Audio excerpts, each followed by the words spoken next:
আসসালামু আলাইকুম। এটা হচ্ছে আমার লেখা বই প্রিয় ভূমির সূচিপত্রটা। সেটা একটু আমি বলি, সেটা একটু সংস্কার করা হয়েছে।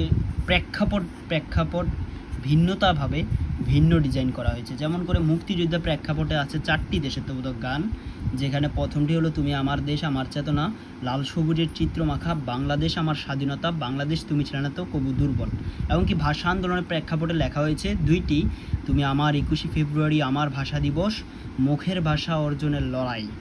তারপরে 24-এর গণ অভ্যুত্থানের প্রেক্ষাপটে লেখা হয়েছে 3টি, দেশের ভিতরে এই যে কি শুরু করলি। এটা হচ্ছে আঞ্চলিক ভাষায় বিদ্রোহীভাবে লেখা, যেটা একদম কঠোর ভাষা ইউজ করা হয়েছে স্বৈরাচারের বিরুদ্ধে, স্বৈরাচার প্রশাসনের বিরুদ্ধে।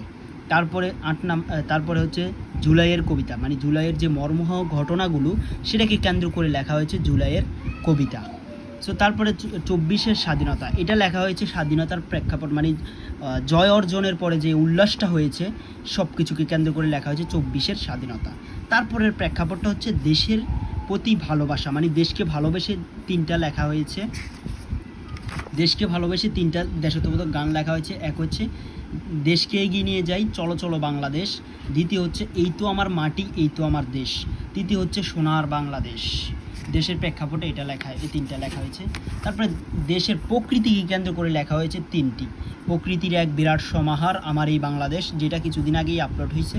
তো বাংলার মাটির ছোঁয়া, এটা অনেক সুন্দর একটা দেশাত্মবোধক গান, আমার কাছে মনে হচ্ছে এটা সবচেয়ে বেস্ট হবে ইনশাল্লাহ।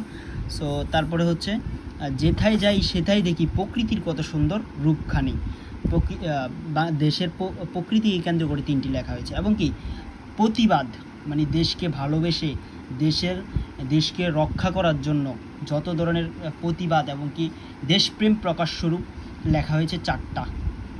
যেমন করে মোরা মুক্তিবাহিনী ভুলো না, যেখানে মুক্তিবাহিনী ভুলো না মুক্তিযুদ্ধের কথা উল্লেখ করে দেশের সার্বভৌমত্ব রক্ষার অঙ্গীকার প্রদান করা হয়েছে, যেটা একটু বড় 3টা পৃষ্ঠা নিয়ে লেখা হয়েছে এটা কবিতাটা।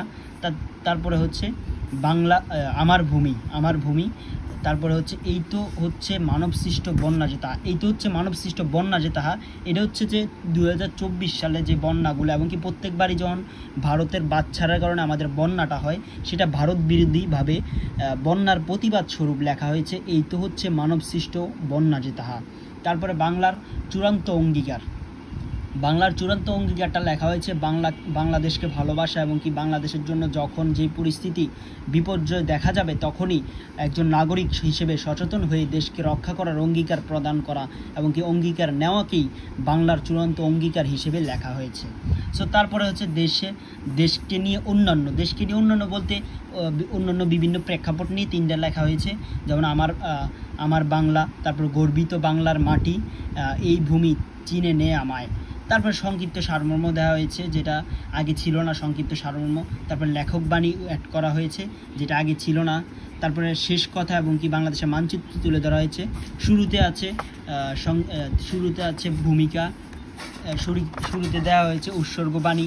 তারপরে দেওয়া হয়েছে বাংলাদেশের যে ঐতিহ্যবাহী প্রেক্ষাপট, 4টা প্রেক্ষাপট উঠানো হয়েছে। বাংলার ইতিহাস, 52-এর ভাষা আন্দোলন, 71-এর মুক্তিযোদ্ধা, 90-এর গণ অভ্যুত্থান, এবং কি 24-এর জুলাই বিপ্লব তুলে ধরা হয়েছে।